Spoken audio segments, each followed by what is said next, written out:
Sobra gid kahasol mga kaigsuonan pag magka-problema ka sa imong pagpagawa sa hugaw, labi na kung magkalibanga. Ang diarrhea o kining pagtae-tae sa kini kalaganap na kondisyon kung diin ang hugaw ang dili kini buo basa kini nga hinungdan na sa mga simptomas susama na sa pagkalibang o gamo sobra kasakit sa imong tiyan, pagkaluya o dehydration. Kini dehydration mga kaigsuonan mahutdan kag tubig sa imong lawas mo kani ang delikado. Ang diarrhea ang pwede kini mahimong rason sa kamatayon sa malabi na sa mga kagmay na mga bata o gumikan kini sa dehydration kung nahutdan og tubig ang ilang lawas. Kini laganap sa mga lugar nga adunay hugaw nga gikuhaan sa tubig o di kaha kontaminado ang imong gikaon o kini mga pagkaon. So unsa man ang rason di ay sa diarrhea ngano maglibang-libang man. Daghan ang pwede nga hinungdan nganong naglibang ang usa ka tawo. Pwede nga simptomas kini sa kondisyon susama sa gastroenteritis, sa food allergy, lactose intolerance, sa hyperthyroidism o ulcerative colitis or dyspepsia kani kuha na hilisi.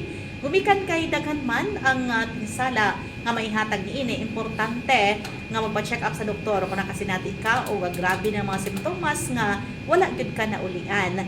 Ang kalibanga mga kaigsuonan, posible kini gumikan sa pag-inom ng ilim mo makahubog, mga laxative uban pang tambal o kining bacterial infection. So unsaon man para mahibaluan nga ana aday kay diarrhea.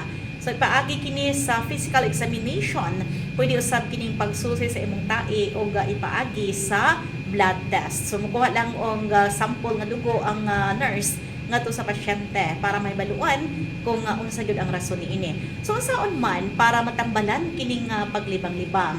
Kung dili malala ang diarrhea, pwede kining maulian ka sulod sa usa or duha ka adlaw. Di na kailangan pa og lain pang tambal. Ang importante lang gyud mga kaigsuonan nga moinom kitag hinlo or kining limpyo nga tubig og malikayan kining dehydration. Depende sa kadelikado sa moong pagtae. So pwede ta mo inom og oral rehydration solution or Orisol para malikayan ang grabing komplikasyon niini pagkahuro sa tubig sa imong lawas. Ato na sa gitawag og food for diarrhea, mao kini mga pagkaon nga makatabang sa nagtae. So sama sa saging, rice, mansanas ug pinakuloang patatas kon boiled potatoes. Para mapaspas usab ang pagtambal sa diarrhea, mo gamit ka ta og anti-diarrheal medication so sama sa loperamide o uban pa. Samtang magpa-check up sa dahin sa doktor kung ang imong kalibanga aduna kini kauban nga taas og hilanat, labi na kini nga magdugo na anaa sa imong tae. So saan man para malikayan ang diarrhea.